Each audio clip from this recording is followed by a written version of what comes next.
ಜಿ5 ಇರುವಾಗ ನೀವು ನಿಮ್ಮ ನೆಚ್ಚಿನ ಶೋಗಳನ್ನ ಎಂದಿಗೂ ಮಿಸ್ ಮಾಡಿಕೊಳ್ಳುವುದಿಲ್ಲ. ಅದು ಸಂಪೂರ್ಣ ಉಚಿತವಾಗಿ. ಅಮ್ಮ ಸಿರಿ, ಒಂದು ಲೋಟ ನೀರು ತಂದ್ಕೊಡಮ್ಮ. ಆಗಲ್ಲಪ್ಪ, ನನ್ನ ಕೈಲಿ ಆಗಲ್ಲಪ್ಪ. ಈ ಜನ್ಮದಲ್ಲಿ ಇನ್ನು ಕೆಲಸ ಹುಡ್ಕಕ್ಕಾಗಲ್ಲ.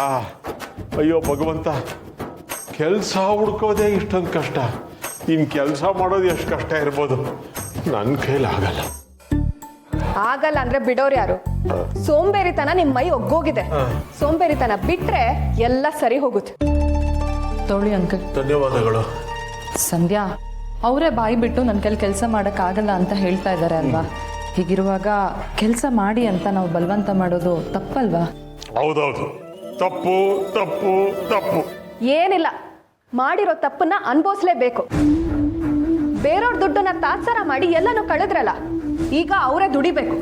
ಆಗ ದುಡ್ಡಿನ ಬೆಲೆ ಗೊತ್ತಾಗತ್ತೆ. ಅದೆಲ್ಲ ಸರಿ ಸಂಧ್ಯಾ, ಆದರೆ ಕೆಲಸ ಮಾಡೋಕೆ ಮನಸ್ಸೇ ಇಲ್ಲದೆ ಇರೋರ್ನ ಕೆಲಸ ಮಾಡಿ ಅಂತ ಬಲವಂತ ಮಾಡಿ ಇನ್ನೇನಾದರೂ ಅನಾಹುತ ಮಾಡಿದ್ರೆ? ಅದೇನಾದರೂ ಆಗಲಿ, ಇವರು ದುಡಿಲೇಬೇಕು.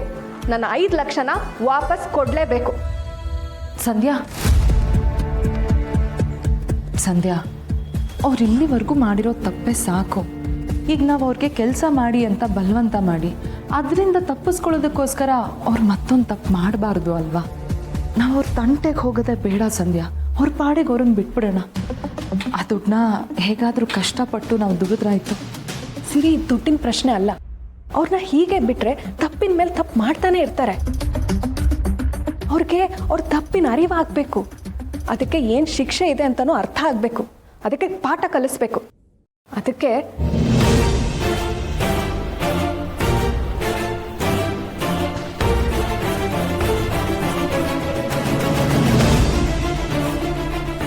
ಏನು ಮಾತಾಡ್ಕೋತಾ ಇದ್ದಾರೆ ಇಬ್ರು? ನನ್ನ ತಲೆ ಮೇಲೆ ಏನಾದರೂ ಕಲ್ಚಪುಡಿ ಎಳೆಯೋ ಪ್ಲಾನ್ ಗೀನ್ ಮಾಡ್ತಿದ್ದಾರಾ? ಮಲಗಿದ್ದಾಗ ಮುಖದ ಮೇಲೆ ದಿಂಬು ಹಾಕಿ ಪ್ರಾಣ ತೆಗೆಯೋ ಪ್ಲಾನು, ಅಥವಾ ಊಟದಲ್ಲಿ ನಿದ್ದೆ ಮಾತ್ರೆ ಬೆರೆಸಿ ನನ್ನನ್ನು ಹರೋಹರ ಅನ್ಸೋ ಪ್ಲಾನ? ಅಯ್ಯಪ್ಪ! ಅಯ್ಯೋ ಸಂಧ್ಯಾ, ಹೀಗೆಲ್ಲ ಮಾಡಿದ್ರೆ ತಪ್ಪಾಗತ್ತೆ. ಇಲ್ಲ ಸಿರಿ, ಈ ವಿಷಯದಲ್ಲಿ ನಾನು ಯಾರ ಮಾತನ್ನೂ ಕೇಳಲ್ಲ. ನೀನು ಸುಮ್ಮನೆ ಇದ್ಬಿಡು. ನಾನು ಅವ್ರಿಗೆ ಪಾಠ ಕಲಿಸ್ಬೇಕು ಅಂದ್ಕೊಂಡಿದ್ದೀನಿ. ಕಲಿಸ್ತೀನಿ ಅಷ್ಟೇ.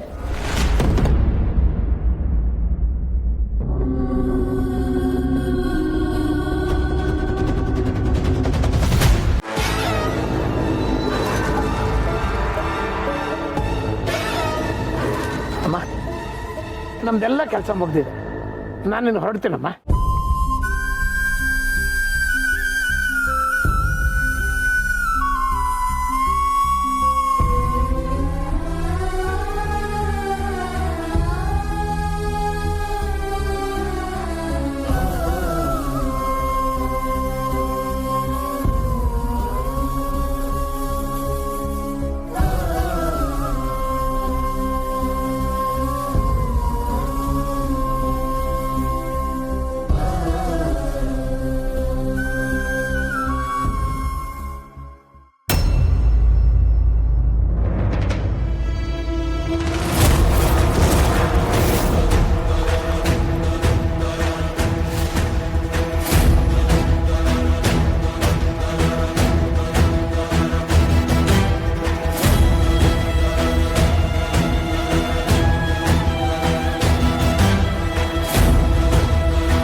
ಓಹೋ, ಕೊನೆಗೂ ನನ್ನನ್ನು ಹುಡುಕೇ ಬಿಟ್ರಾ? ನನ್ನ ಬೆನ್ನ ಹಿಂದೆ ಬಿದ್ದು ಇಲ್ಲಿವರೆಗೂ ಬಂದ್ಬಿಟ್ರಾ? ಹಾಗಿದ್ರೆ ನಿಮಗೆ ನನ್ನ ಬಗ್ಗೆ ಎಲ್ಲ ಗೊತ್ತಾಗಿದೆ ಅಂತಾಯ್ತು. ಏನು ಮಾತಾಡ್ತಾ ಇದ್ದೀರಾ ಶಾರ್ವರಿ? ಏನಿದೆಲ್ಲ? ಅಕ್ಕ ಇದ್ದು ಅನಾಥೆ ಅಂತ ಯಾಕೆ ಹೇಳ್ಕೊಂಡ್ರಿ? ಯಾಕೆ ಈ ವಿಷಯನೆಲ್ಲ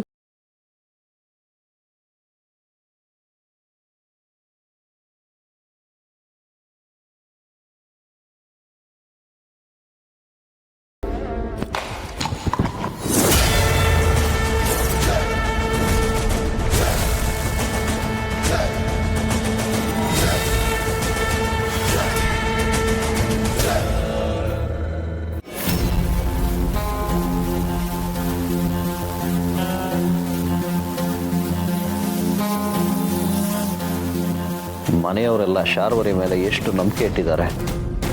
ಅಂಥದ್ರಲ್ಲಿ ಶಾರ್ವರಿನೇ ಅದಕ್ಕೆ ಸಾಯಿಸಿದ್ದು ಅಂದರೆ ಇವರೆಲ್ಲ ನಂಬ್ತಾರ? ಇವರೆಲ್ಲರೂ ಮುಂದೆ ಅವಳ ಬಣ್ಣನ ಹೇಗೆ ಬಯಲು ಮಾಡಲಿ? ಅವಳು ಕೆಟ್ಟವಳು ಅನ್ನೋದನ್ನು ಹೇಗೆ ಸಾಬೀತುಪಡಿಸ್ಲಿ? ಮಹೇಶ ಬಾ ಹೋಗೋಣ ಕೆಫೆ.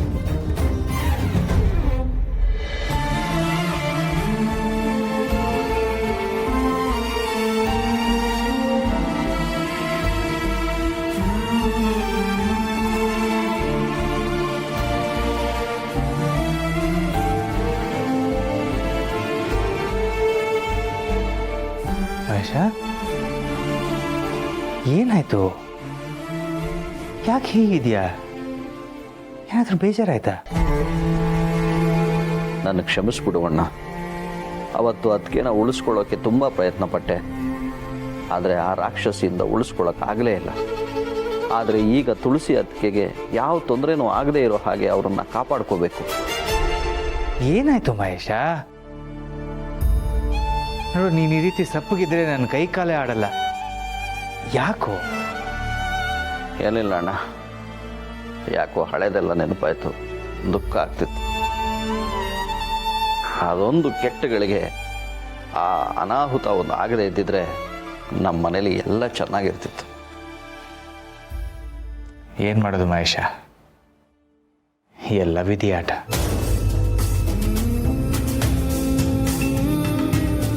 ಈಗ ಅದನ್ನೆಲ್ಲ ಯಾಕೆ ನೆನ್ಪು ಮಾಡಿಕೊಂಡೆ? ಗೊತ್ತಿಲ್ಲ ಅಣ್ಣ, ಯಾಕೋ ತುಂಬ ನೆನಪಾಗ್ತಿತ್ತು. ನಾನು ಇದುವರೆಗೂ ನಿನಗೋಸ್ಕರ ಏನು ಮಾಡಿಲ್ಲ. ನೀನು ನನಗೆ ಪುನರ್ಜನ್ಮನೆ ಕೊಟ್ಟೆ. ನನ್ನ ಇಡೀ ಜೀವನನ ನಿನಗಾಗಿ ಮುಡುಪಾಗಿಟ್ರೆ ತಪ್ಪಿಲ್ಲ ಅಣ್ಣ. ಚೇಚೆ, ಯಾಕಿಂತ ಮಾತಾಡ್ತೀಯ? ನಿನ್ನನ್ನು ಕಾಪಾಡ್ಕೊಂಡಿದ್ದು ನಾನು ಮಾತ್ರ ಅಲ್ಲ, ನಿನ್ನನ್ನು ಉಳಿಸ್ಕೊಳ್ಳೋದಕ್ಕೆ ಶಾರ್ವರಿ ತುಂಬ ಕಷ್ಟಪಟ್ಟಿದ್ದಾಳೆ. ಅವಳ ಬೇಡಿಕೆ ದೇವರಿಗೆ ತಲುಪಿದೆ ಅನಿಸುತ್ತೆ, ಅದಕ್ಕೆ ನೀನು ಹುಷಾರಾದೆ. ನಿಮಗೆಲ್ಲ ಹೇಗೆ ಹೇಳಲಿ ಅಣ್ಣ? ಅದಕ್ಕೆ ಸಾಯೋದಕ್ಕೆ ನಾನು ಇಷ್ಟು ವರ್ಷ ಹಾಸಿಗೆ ಹಿಡ್ದಿದ್ದಕ್ಕೆ ಎಲ್ಲದಕ್ಕೂ ಅವಳೇ ಕಾರಣ. ಇರಲಿ, ಒಂದಲ್ಲ ಒಂದಿನ ನಿಮಗೆ ಸತ್ಯ ಗೊತ್ತಾಗುತ್ತೆ. ಆ ದಿನ ಆದಷ್ಟು ಬೇಗ ಬರಲಿ.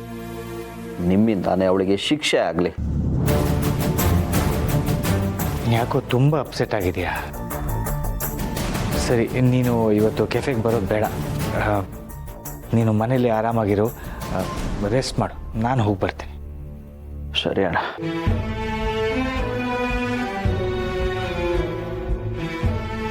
ZEE5 ಆಪ್ ಡೌನ್ಲೋಡ್ ಮಾಡಿ ಎಲ್ಲಾ ಸಂಚಿಕೆಗಳನ್ನು ಸಂಪೂರ್ಣ ಉಚಿತವಾಗಿ ನೋಡಿ.